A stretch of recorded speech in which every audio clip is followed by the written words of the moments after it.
Sempre esqueço a máscara.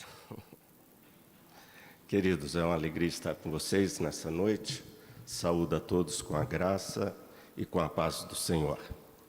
Nós vamos orar mais uma vez, pedindo para que Deus continue falando aos nossos corações.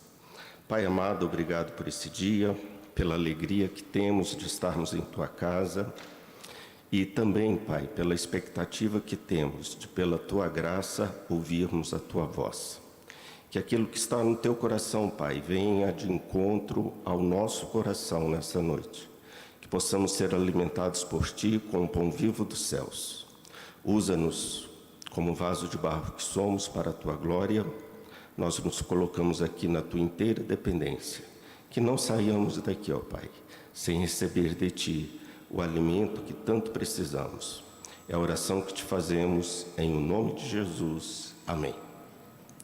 Irmãos e irmãs, convido a todos a nos colocarmos em pé. Nós vamos ler os 3 últimos versículos do capítulo 2 do profeta Abacuque. Ele vai estar na projeção também. E a partir do versículo 18, versos 18, 19 e 20. Eu vou ler o verso 18 e 19 e depois, juntos, leamos o verso 20. Que aproveita o ídolo, visto que o seu artífice o esculpiu, e a imagem de fundição mestra de mentiras, para que o artífice confie na obra, fazendo ídolos mudos? Ai daquele que diz à madeira, acorda, e a pedra muda, desperta, porque pode o ídolo ensinar? Eis que está coberto de ouro e de prata, mas no seu interior não há fôlego nenhum, juntos. O Senhor, porém, está no seu santo templo, cale-se diante dele toda a terra. Palavra do Senhor aos nossos corações nesta noite. Podem assentar. Nós estamos na série de Abacuque, estamos terminando o capítulo 2, onde temos estudado nos últimos domingos os ais de Deus contra as nações. Já estudamos 4 ais, que são as condenações de Deus às nações pelas suas injustiças, pelas suas maldades, pelas suas idolatrias, pelas suas formas desumanas de se portarem e fazendo e praticando o mal uns aos outros. E o último ai é um ai contra os idólatras. Deus trata as nações e ai daqueles que confiam em ídolos. E aqui esse ai é dirigido contra a idolatria, mas eu diria mais precisamente contra o idólatra. Mas, pastor, que relevância tem esse texto que fala sobre a idolatria para nós? Eu não sou idólatra. Será que nós não somos idólatras? Vamos analisar esse texto. É um texto muito importante para nós repensarmos a nossa vida, a nossa adoração, o nosso amor por Deus. Eu e você vivemos no Brasil. E o Brasil é um país extremamente católico e é um país também extremamente idólatra. A começar dos nossos símbolos nacionais. Com todo respeito aos militares que aqui estão, mas eu particularmente, por exemplo, eu tenho muita dificuldade em cantar o hino nacional, principalmente quando chega naquela parte que fala pátria amada, idolatrada, salve, salve. Eu me sinto incomodado, não sei se vocês se sentem incomodados. Mas quando a gente começa a estudar a história da República, e eu creio que alguns aqui já estudaram, e muito mais do que eu, há algumas observações interessantes em relação a esse background que existe na nossa cultura, em relação aos nossos símbolos nacionais. Por exemplo, há um teólogo chamado André Daniel Heineken. Ele faz algumas observações muito boas em relação a isso. Ele é um historiador e também ele é um teólogo. Muitos de vocês sabem que o nosso hino nacional, a nossa bandeira, aquele slogan que tem, ordem e progresso. Tudo isso começa aí no início do século XX, justamente quando a República está se consolidando e ela surge como filha do humanismo e do positivismo de Augusto Comte, que eram justamente ideologias que tiraram Deus da história e tiraram toda e qualquer religião. E no lugar de Deus eles colocaram a pátria. É a pátria amada. No momento que a pátria amada, idolatrada, ela toma o lugar de Deus, ela se torna um ídolo. E o nosso amor à pátria não pode ser maior do que o nosso amor ao nosso Deus, ao nosso Senhor Jesus Cristo. Mas fica aqui apenas uma observação para vocês depois estudarem acerca disto. Eu e você estamos num país extremamente idólatra. E muito deste catolicismo, Augusto Nicodemos tem escrito alguma coisa sobre isso, tem entrado também dentro das nossas igrejas e precisamos nos policiar em relação a isso. Paulo, quando ele fala dos ídolos lá em Coríntios, 1 Coríntios 8, ele fala que nós sabemos que o ídolo em si mesmo nada é no mundo e que não há nenhum outro Deus além do nosso Deus. Então, o que nós temos nesse texto de Abacuque? Abacuque está nos mostrando a insensatez da idolatria. A idolatria é uma insensatez. Vejam o verso 18. Que aproveita o ídolo, visto que o seu artífice o esculpiu? Você adora algo feito pelas suas próprias mãos. Ou seja, o ídolo é aquele feito à imagem e à semelhança de quem o faz. Uma imagem de fundição mestra de mentiras, para que o artífice confie na obra fazendo ídolos mudos, não falam, não respondem, não atendem.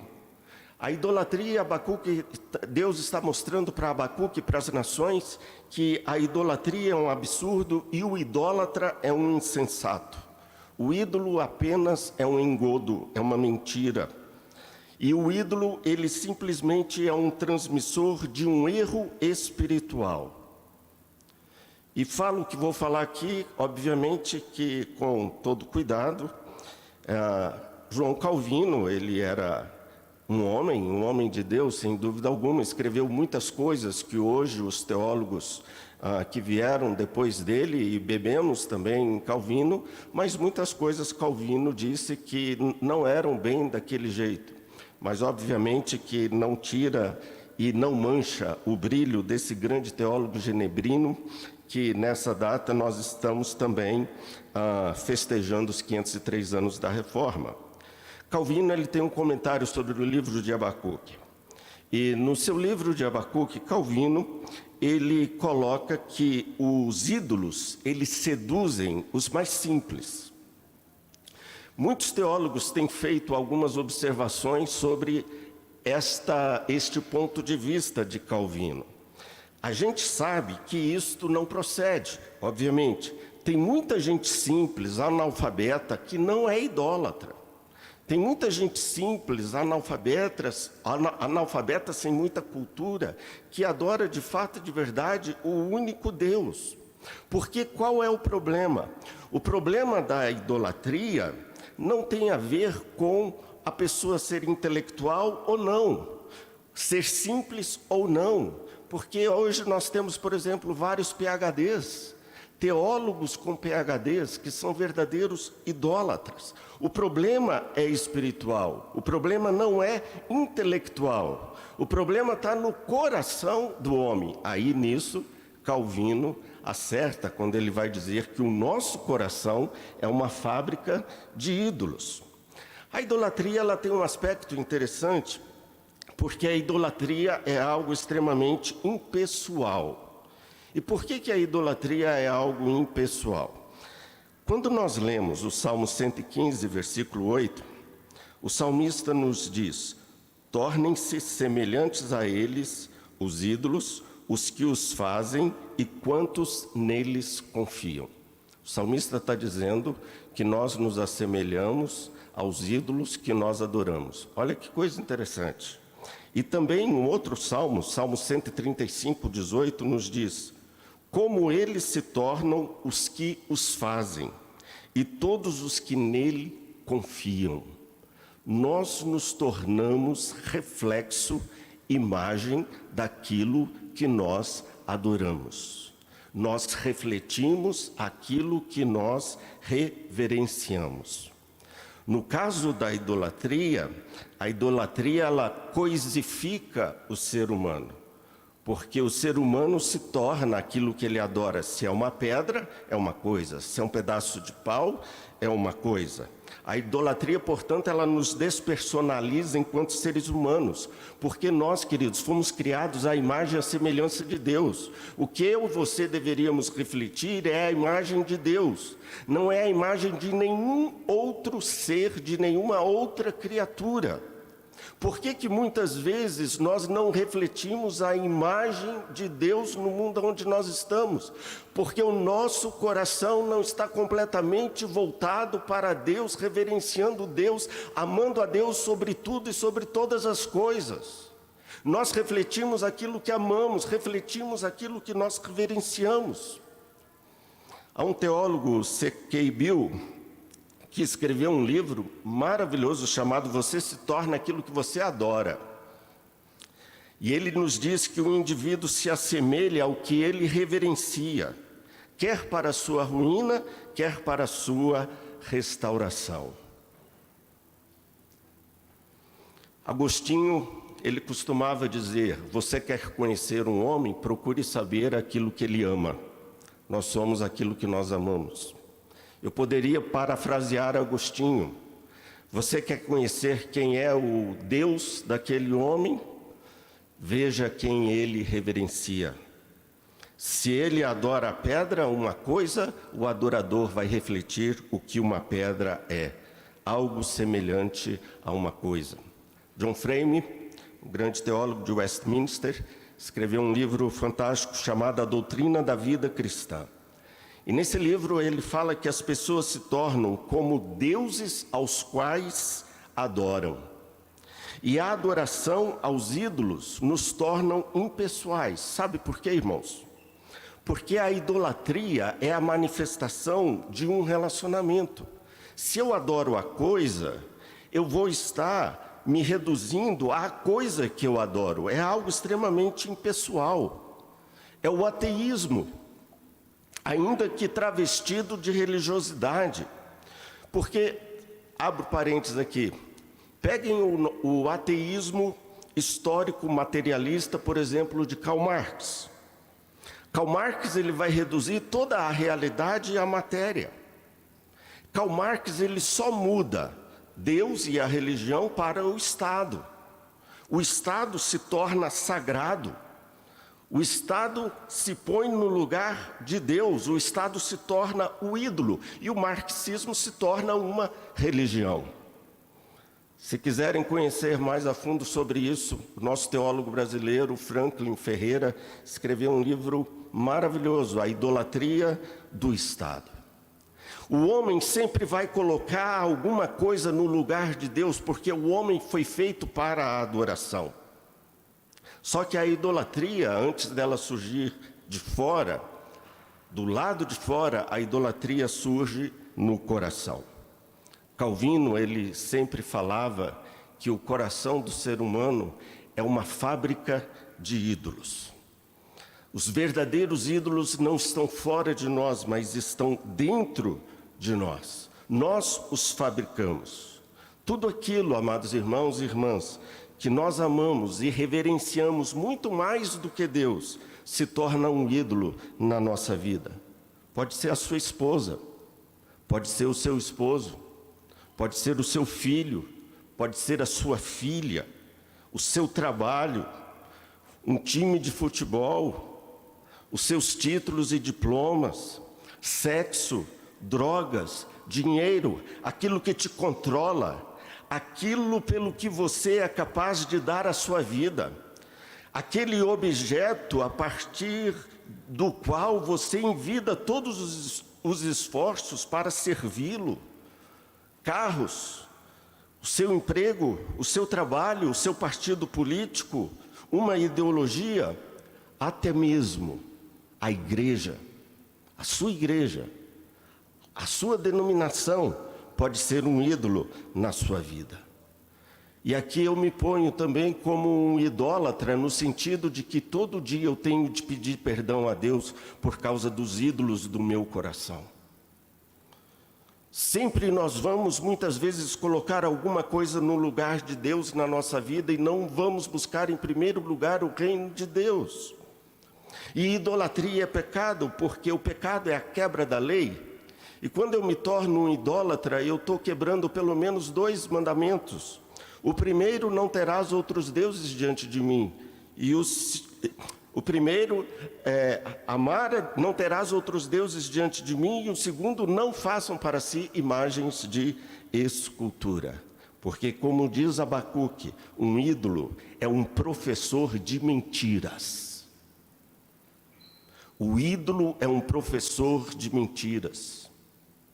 Um grande líder político, um mandatário de um país, e muitos colocam seu coração naquele grande líder político, naquele mandatário de um país, como se ele fosse um ser messiânico.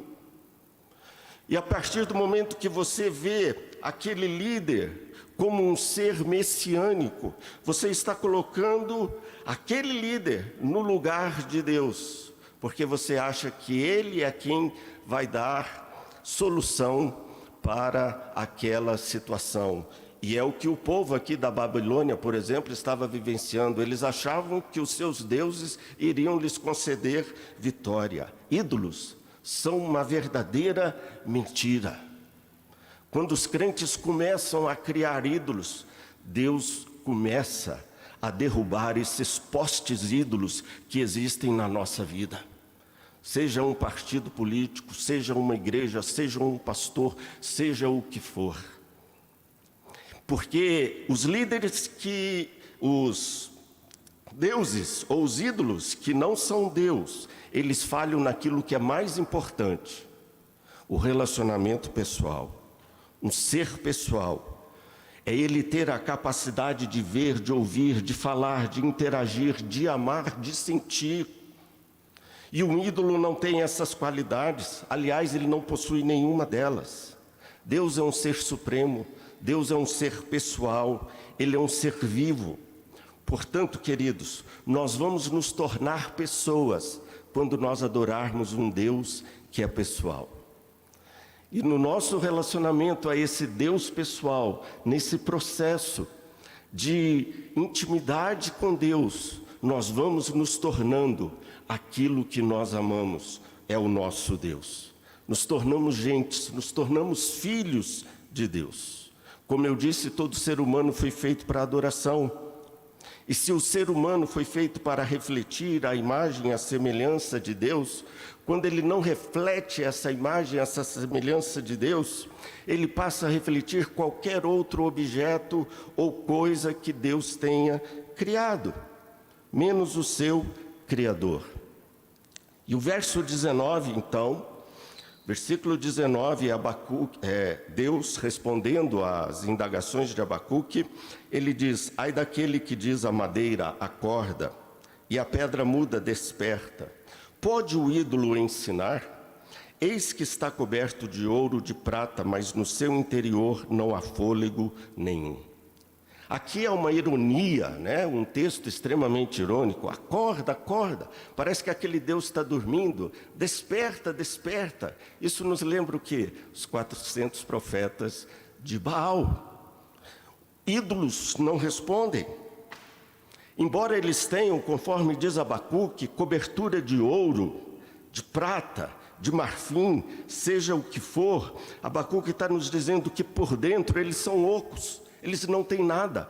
E esse é o significado literal daquilo que é um ídolo, alguma coisa absolutamente nula. Mas aqui no hebraico, quando fala que por dentro eles são ocos, e ali diz assim, eles estão cobertos de ouro e de prata, mas no seu interior não há fôlego. A A palavra fôlego aí é o ruá, é o pneuma, que o reverendo Marco Antônio falou hoje de manhã. É o fôlego da vida. O ídolo não tem vida. São estátuas mortas que conduzem à morte. Elias simplesmente fez uma oração breve e simples. E Deus do alto céus prontamente respondeu aquilo que os 400 profetas de Baal não puderam responder. Porque o nosso Deus nunca dorme. O guarda de Israel nunca dorme. Eu quero concluir com o verso 20. Acompanhe. Depois de Deus falar sobre essa situação idolátrica dos babilônios, e também faz essa advertência ao seu povo ali em Jerusalém, o versículo 20 nos diz: o Senhor, porém, está no seu santo templo, cale-se diante dele toda a terra. Aqui há uma ordem, há um imperativo: fiquem calados, Deus está presente. A ideia aqui, irmãos, é muito mais do que uma reverência a Deus, ou uma reverência diante de Deus. Não que ela não esteja aqui implícita, está. Mas Deus está falando muito mais do que isso. Deus está querendo dizer para o seu povo: olha, eu estou presente no templo, mas não num templo construído por mãos humanas. Eu estou presente no meu palácio. Eu estou presente no meu trono, governando tudo e todos soberanamente. Aqui no caso, o templo, literalmente no hebraico, é o templo da santidade de Deus. Onde Deus está, ali é um lugar santo.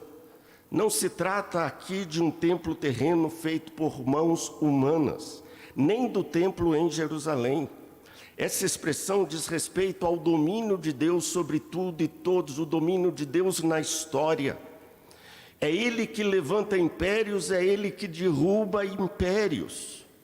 O Martin Lloyd Jones, ele escreveu um comentário de Abacuque, do temor à fé. E nesse comentário, Martin Lloyd Jones também nos mostra isso, que quando o salmista fala que Deus está no templo, ele está dizendo: Deus está no templo do universo, governando soberanamente sobre tudo e sobre todas as coisas. É o templo, é o palácio. A palavra templo no hebraico e a palavra palácio é a mesma coisa. Aqui é a ideia do rei que está sentado no trono, gerindo toda a sua criação, governando todo o universo. Vejam, quando Davi fala que Deus está no seu templo, quando Davi fala isso mais de uma vez nos Salmos, Deus está no seu templo, o templo nem existia. Então, que templo é esse ao qual Davi faz referência? Ao templo dos céus? Ou ao templo onde o rei está sentado soberanamente? A terra é o palácio de Deus. Isaías fala: o seu trono está nos céus, mas a terra é o estrado dos seus pés, como se o trono de Deus, ao chegar e tocar na terra, fosse uma continuidade do seu domínio soberano. Só pode se calar, irmãos, cale-se diante dele toda a terra. Quem sabe que Deus está presente. Na presença do grande rei, todos se calam. E não perceber que Deus está presente, não perceber que Deus está no controle da história, não perceber a sua presença, é ignorar a sua soberania, o seu reino sobre tudo e sobre todos. Querida igreja, que fique essa mensagem nesta noite para nós: Deus está presente. O texto nos diz: o Senhor, porém, está no seu santo templo. Observem a adversativa, o porém. Algumas Bíblias colocam a adversativa mas Deus, ao contrário dos ídolos mudos, Deus está falando. Vocês agora se calem, ouçam o que o verdadeiro Deus tem justamente para nos dizer. Eu creio que uma das funções que nós, enquanto cristãos, salvos pelo Senhor Jesus Cristo, precisamos de fazer é orar não apenas para Deus tirar os ídolos do nosso coração, mas para Deus também falar com o nosso povo brasileiro, para que eles fiquem livres da idolatria. Isso escraviza. A escravidão dos ídolos, nós sempre vamos ser escravos. Ou vamos ser escravos de Cristo, ou vamos ser escravos de qualquer outra coisa. Por isso que a Bíblia fala que somos escravos de Cristo. Enquanto que o ídolo é uma mentira e leva à morte, Jesus é a verdade e a vida. Ele leva a vida. Desculpem o trocadilho, mas um ídolo é uma verdadeira mentira. Um ídolo é um verdadeiro engodo. E a minha oração hoje, e eu tenho feito essa oração todos esses dias que antecederam essa mensagem, para Deus perdoar os ídolos do meu coração. Agora ore e jejue, porque Deus pode tirar os ídolos do seu coração. Irmãos, nós somos escravos desses ídolos. Eles nos escravizam. Há uma conselheira bíblica, uma teóloga reformada, a Elyse Fitzpatrick. Ela escreveu um livro, já foi traduzido para o português, ela é uma conselheira cristã. O título do livro é Ídolos do Coração, aprendendo a desejar apenas Deus. Ela nos diz: muitos querem verdadeiramente viver piedosamente, mas sentem-se prisioneiros e prisioneiras de pecados habituais, pois no coração de cada pecado escravizante jaz a idolatria. E a irmã Elise ainda nos diz: a idolatria está por detrás de todo pecado que nos derrota em nossas lutas espirituais. Por isso que a Bíblia sempre fala: lembre-se, você é escravo de Cristo. Quando a gente tenta se libertar da escravidão em Cristo, que é a nossa verdadeira liberdade, nós nos entregamos a outros senhores. Eu e você, amada igreja, fomos chamados para um relacionamento pessoal com Cristo. E quero concluir dizendo: o amor sempre exige exclusividade. O amor sempre exige exclusividade. E o que Deus exige de nós é um coração completamente voltado para Ele. A sua esposa não pode tomar esse lugar. O seu esposo não pode tomar esse lugar. Os seus filhos não podem tomar esse lugar. Busque em primeiro lugar o reino de Deus e todas as coisas vos serão acrescentadas. Jesus disse que ninguém pode me seguir, ninguém pode vir a mim se não negar a si mesmo, se não deixar pai e mãe. O que Jesus estava querendo dizer com isso? Você não pode servir a Deus ou a Mamon. Eu quero você exclusivamente para mim. Imagine se eu fosse compartilhar o meu casamento com outra mulher que não a minha. Não faz sentido. Não faz sentido. A mesma coisa nos diz Deus. C.S. Lewis fala que Deus não aceita e Ele não quer um coração dividido. Ou é tudo ou é nada. Mas há uma esperança. Deus muda corações. Deus muda corações e Deus é capaz de derrubar os nossos ídolos. Saiba disso. Fique na sua mente esse texto de Romanos 8, 28 a 29, que às vezes a gente não entende ele muito bem, mas esse texto nos diz: todas as coisas cooperam para o bem daqueles que amam a Deus. Mas o verso 29 responde: o que são todas essas coisas que cooperam para o bem daqueles que amam a Deus? E o verso 29 diz: porquanto aos que de antemão conheceu, também os predestinou, para serem conformes à imagem do seu Filho, a fim de que ele seja o primogênito, o primeiro entre muitos irmãos. Sabe o que esses dois textos estão dizendo? Que tudo aquilo, irmãos, que acontece na nossa vida, é Deus tentando nos mudar, trabalhar o nosso caráter, para que a gente cada dia mais seja parecido com Cristo. Ame mais a Cristo, reflita mais a Cristo. Todas as coisas contribuem para o bem daqueles que amam a Deus. Essa pandemia, os nossos sofrimentos, as doenças pelos quais passamos, quando perdemos um emprego, quando não passamos num vestibular, quando perdemos um ente querido, quando acontece isso ou aquilo, tudo é Deus trabalhando em nós a fim de que nós sejamos transformados, a fim de que nós mudemos a imagem e a semelhança daquele que nos criou. Fomos chamados para refletirmos a imagem de Deus. Adore a Deus. Que Deus nos abençoe, queridos. Em o nome de Jesus. Amém.